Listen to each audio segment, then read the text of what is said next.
বাজারে সয়াবিন তেলের যোগান বেশ কমেছে। ক্রেতাদের অনেকের অভিযোগ, চাহিদা অনুযায়ী তেল কিনতে পারছেন না তারা। এই বিষয়ে বিস্তারিত জানাতে যুক্ত হচ্ছেন সহকর্মীরা। প্রথমেই যাব সাভারে, সেখানে রয়েছেন সহকর্মী নাজমুল হুদা। নাজমুল, বাজারে বোতলজাতকৃত সয়াবিন তেলের ঘাটতি আপনি দেখতে পেয়েছেন কিনা, আর বিক্রেতারা কি বলছেন এই বিষয়ে?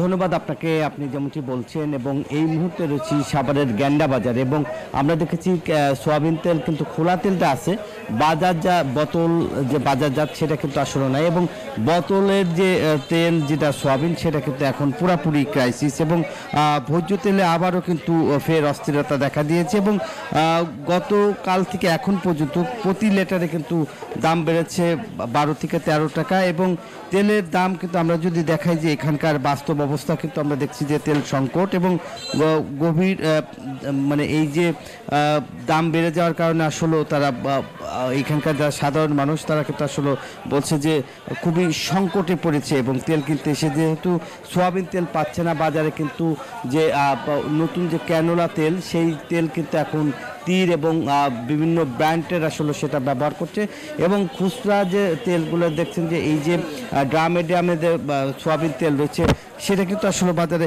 আপনার সাথে একটু কথা বলি যে সোয়াবিনের তেলে আসলে কি সংকট কিনা? সংকট বলতে আপনার হলো যে বোতলজাত তেল তা পাওয়াই যায় না, খুব কম, আর পরে হলো আপনার নিতে হয় কন্ডিশন দিয়ে, যেন অন্য অন্য আইটেম আছে ওগুলো যদি নেয় তাহলে কিছুটা দেয়, এছাড়া তেল দেয় না।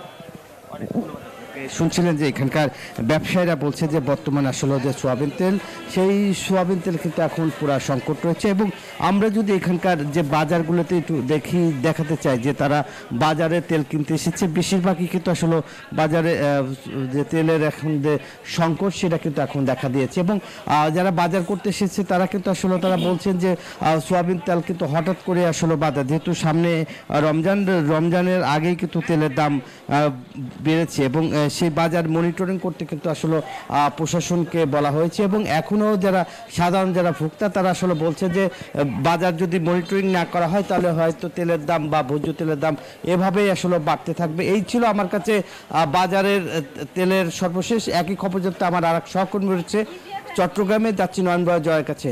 জয়।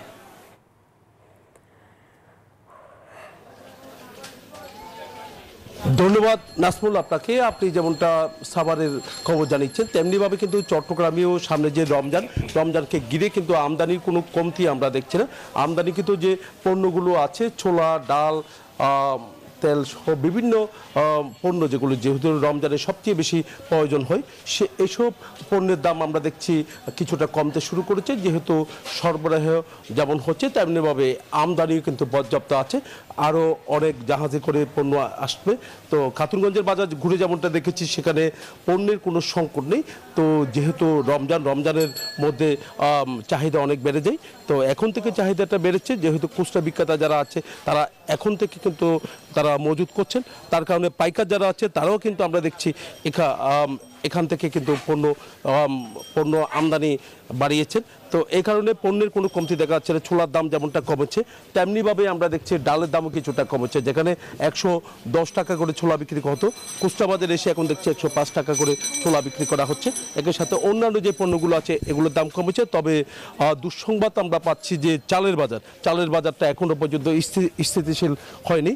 তো এখানে চালের দামটা অনেক বেশি, একই সাথে তেলের দামটা একটু বেড়েছে, কিন্তু তেলের সেভাবে ভোজ্য তেল আমরা সংকট দেখছি না। তবে এখানে যে বোতল। জয়, ধন্যবাদ আপনাকে।